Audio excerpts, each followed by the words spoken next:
South India shopping mall, the wedding మంత్ర, సరికొత్త wedding collection, south India shopping mall.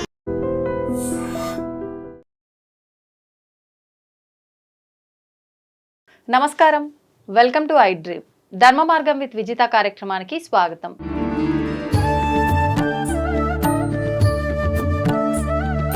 ప్రస్తుతం మనతో పాటు ఉన్నారు ప్రముఖ ఆధ్యాత్మికవేత్త లక్ష్మీ నరసింహస్వామి ఉపాసకులు శ్రీనివాసుల అనంతరామ శర్మ గారు. ఇప్పుడు వారితో మాట్లాడి మరిన్ని విషయాలు తెలుసుకుందాం. నమస్కారం అండి. నమస్కారం.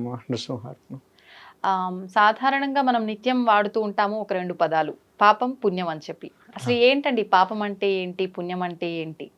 మనము ప్రతి దానికి కూడా ఏ మంచి చేయాలన్నా ఏ చెడు చేయాలన్నా పాపము పుణ్యము అన్న పదాన్ని వాడుతూ ఉంటాము. స్వర్గము నరకము, ఈ పాపము పుణ్యానికి స్వర్గానికి నరకానికి సంబంధం ఉంది కదా. పాపం చేసిన వాడు నరకానికి వెళ్తాడు, పుణ్యం చేసిన వాడు స్వర్గానికి వెళ్తారు అని చెప్పేసి చెప్తూ ఉంటారు. అసలు పాపము అంటే ఏంటి అంటే ఒకటే ముక్కలో చెప్పాలంటే ధర్మంగా నడుచుకోవడం పుణ్యము, ధర్మంగా నడుచుకోకపోవటము పాపము. ఒక్క ముక్కలో చెప్పండి. అయితే మరి ధర్మము అంటే ధర్మాలు చాలా రకాలు ఉన్నాయి. మళ్ళీ తల్లిదండ్రులతో ఉండే ధర్మం వేరు, భార్యాభర్తలతో ఉండే ధర్మం వేరు, కొడుకులు కూతుర్లతో ఉండే ధర్మం వేరు, స్నేహితులతో ఉండే ధర్మం వేరు, చుట్టరికాలతో ఉండే ధర్మం వేరు. ఇట్లా రకరకాల ధర్మాలు ఉన్నాయి. ఏ ధర్మానికి ఆ ధర్మాన్ని మనం న్యాయం చేయాలి. తల్లిదండ్రులను తీసుకుందాం, వాళ్ళు బ్రతుకుండగా వాళ్ళతో చక్కగా వాళ్ళ సంభాషణ, వాళ్ళతో చేసే సంభాషణ కూడా చక్కగా ఉండాలి. వాళ్ళని గౌరవిస్తూ ఉండాలి, వాళ్ళకి ఏ లోటు లేకుండా చూసుకుంటూ ఉండాలి. గతించిన తర్వాత కూడా వాళ్ళకి చేయవలసినవి చేయాలి. తల్లిదండ్రులతో చేయవలసిన ధర్మ మార్గము. భార్యతో ఉండాల్సిన ధర్మం వేరే ఉంది. అట్లనే భార్యతో ఉన్నట్టుగా కూతురుతో ఉండం కదా. భార్యతో ఉండే విధానం వేరు, కూతురుతో ఉండే విధానం వేరు. ఇక్కడ ధర్మం మారింది, ఇద్దరు ఆడవారే మళ్ళా కదా. ఇట్లా భార్యతో తనను ఏ విధంగా చూసుకోవాలి, ఏంటి, తనకి ఎంతవరకు ఏ విషయాన్ని ఎట్లా చెప్పాలి. కొన్ని ఆడవారు ఏమవుతుందంటే తట్టుకోలేని ఉంటాయి. దాన్ని ఎప్పుడు ఎక్కడ ఎట్లా చెబితే తనకి ఎక్కుతుంది, దాన్ని బట్టి తను ఎలా స్వీకరిస్తుంది చెప్పిన విషయాన్ని. ఇప్పుడు చాలా ఇబ్బందికరమైన వాళ్ళకి చెప్పే వాటిల్లో తను డీప్గా తీసుకొని ఒక కాన్ఫిడెన్స్లోకి పోయే కొన్ని విషయాలు ఉంటాయి. అటువంటి ఎట్లా చెప్పాలి, సంతోషంగా ఉన్నప్పుడు దాన్ని ఎట్లా చెప్పాలి, ఇట్లా చాలా రకాలు ఉంటాయి. భార్యతో చెప్పే వాటిల్లో నీకు తల్లిదండ్రులతో నువ్వు ఎట్లా చెప్పినా వాళ్ళు స్వీకరిస్తారు, వీటి తెలిసి తెలియక ఆ పదాన్ని వాడాడు అని. కానీ భార్య దగ్గర వచ్చేసరికి అలా ఉండదు. మనం చాలా కేర్లెస్గా ఉండటానికి భార్య దగ్గర లేదు అసలు. కాబట్టి తనతో సంతోషాన్ని కూడా ఎప్పుడు పడితే అప్పుడు చెప్పకూడదు. 10 మంది ఉన్నప్పుడు కొన్ని విషయాలు భార్యకు చెప్పే ఉండవు, ఏకాంతంగా ఉండేవి. అప్పుడు నువ్వు ఎంత సంతోషంగా ఉన్నా ఎంత బాధ ఉన్నా చెప్పుకోవచ్చు. అట్లా కొన్ని ఉంటాయి. అలా భార్యతో ఉండేది ఉంటుంది. ఇక కూతురు దగ్గరకు వచ్చేసరికి పెళ్లి కాని కూతురులు ఉంటే మనకి వాళ్ళకి చెప్పే విషయాలు కొన్ని ఉంటాయి. భార్యాభర్తలు సంభాషించేటప్పుడు కూతురు దగ్గర సంభాషించకూడని విషయాలు కొన్ని ఉంటాయి. ఇట్లా ధర్మం ఉంటుంది ప్రతిదీ. కొడుకు విషయం కూడా అంతే. కొడుకుని ఎప్పుడు ఎట్లా వాడిని దారికి తెచ్చుకోవాలి, ఏంటి. గట్టిగా అరిస్తే ఇవాళ రేపు ఎట్లా ఉన్నారంటే పిల్లగాళ్ళు గట్టిగా అరిస్తే సూసైడ్ చేసుకునే పరిస్థితుల్లో ఉన్నారు. ఎంత సున్నితంగా చెప్పుకోవాలి, ఎక్కడ చెప్పాలి.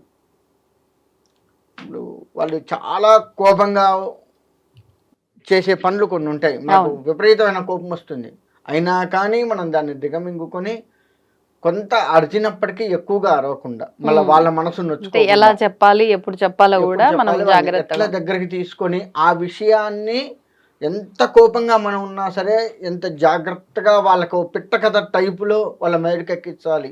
ఇవన్నీ ధర్మాలు. ఒక్కొక్క దగ్గర ఒక్కొక్క ధర్మం. ప్రతి ధర్మాన్ని కూడా పాటిస్తూ పోతూ ఉంటే అదే పుణ్యము.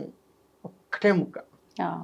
కాబట్టి ఇవన్నీ వాళ్ళ మర్చిపోయాం మనం. ప్రతిదీ కూడా ఎవరితో ఎట్లా ఉండాలి అనేది మర్చిపోయాం. అందరం కూడా అధర్మంలోకి పోయాం. ఇంకా చెప్పాలి అంటే మన దేశాన్ని కాపాడుకోవడం కూడా ఒక ధర్మం. శత్రు దేశాలు మొన్ననే చూసుకున్నాం మనం, పాకిస్తాన్. అట్లా మనం మీదకి వచ్చారు అన్ని రకాలుగా. ఇప్పుడు మన హిందూ ధర్మాన్ని ఆగం చేస్తూ ఉన్నారు మత మార్పులతోటి అటు ఇటుగా. ఇటువంటి అన్నీ కూడాను చూసుకోవాలి. చూసుకొని దానికి తగ్గట్టుగా వాళ్ళని మనకి చెప్తారు. ఒకరిని నొప్పించక తానొవ్వక తప్పించుకు తిరుగువాడు ధన్యుడు సుమతి అని చెప్పేసి సుమతి శతకం ఉంది. ఆ విధంగా ఉండగలగాలి, అదే ధర్మం. మన మనసు నొచ్చుకోకూడదు, ఎదుటి వాళ్ళ మనసు నొప్పించకూడదు, కానీ దాన్ని సాల్వ్ చేయగలగాలి. ఆ సమస్యని లేదు ఆ ఇబ్బందిని ఏదున్నా సరే మాటని జాగ్రత్తగా సాల్వ్ చేసుకొని బయటపడాలి. ఇది ధర్మం అంటే. ఇలా ఉండగలిగితే పుణ్యము. అంతేకాకుండా ఇంకా ధర్మంగా అంటే మనం దేవాలయాలు, పుణ్యము అంటే దేవాలయాలకు వెళ్ళడము, చేయడము, అభిషేకాలు చేయడం, ఇవన్నీ కూడా చెప్తుంటారు. అది కూడా ధర్మంలో భాగమే.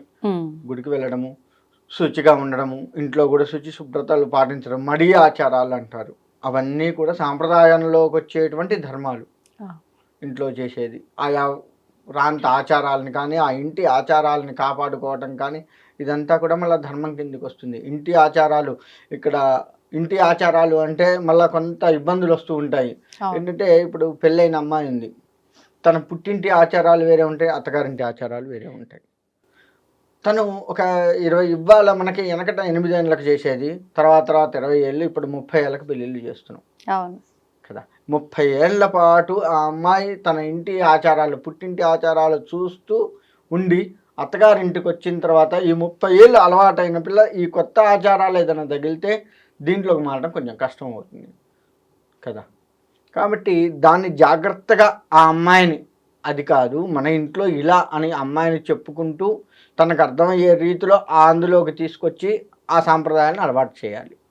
ఇది ఉంటాయి. ఇలాంటివి అన్నీ కూడా ఆ ఇంటి సాంప్రదాయాలు కూడా ధర్మమే.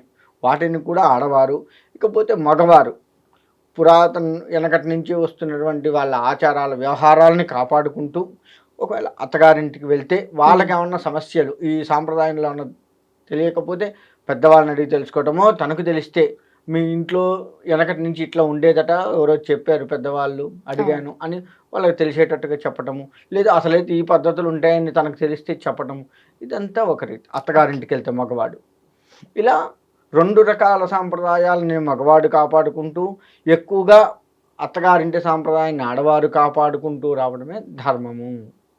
ప్రతిదీ చిన్న విషయం దగ్గర నుంచి పెద్ద విషయాల వరకు ధర్మంతో కూడుకుని ఉన్నదే పుణ్యము. ఇది సింపుల్గా చెప్పాలి అంటే. కాబట్టి ఇది ఎవరైతే ఈ విధంగా పాటిస్తూ ఉంటారో వాళ్ళకు ఖచ్చితంగా ఆ సాంప్రదాయాలకు కూడుకున్నటువంటి జీవితం అలవడి భగవత్ అనుగ్రహం కూడా వస్తుంది. కాబట్టి ఈ భగవంతుడి అనుగ్రహాన్ని మనం చేజెక్కించుకోవాలి. భగవంతుడి సంపూర్ణ అనుగ్రహం వాళ్ళ ఎవరికి లేకుండా పోతుంది. అలా కలగాలి అంటే ముందు మన శుచి శుభ్రతలు, మన ఇంటి వాతావరణాన్ని శుభ్రపరచుకుంటూ, మన ఆధ్యాత్మికతను శుభ్రపరచుకుంటూ, ఆధ్యాత్మికత కూడా శుభ్రపరచుకోవాలి. ఎప్పటికప్పుడు భగవత్ అనుగ్రహం కోసం పరితపించు ఉండాలి. లేదు అంటే లౌకిక విషయాలని మనం బాగా తిరుగుతూ ఉన్నాం, లౌకిక విషయాలని మనలోకి నింపుకోవద్దు. అలా లేకుండా ఉంటే చక్కటి ఆధ్యాత్మికత ఏర్పడి మనకి భగవత్ అనుగ్రహం కావాల్సిన దానికంటే ఎక్కువ వస్తుంది. అందులో ఎటువంటి సందేహం లేదు.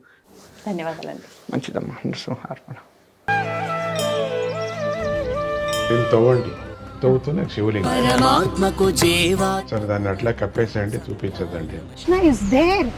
మూర్తి పూజ కాదు, సాక్షాత్ బ్రజేంద్ర నందన భగవాన్ ఉన్నారు మూర్తిలో.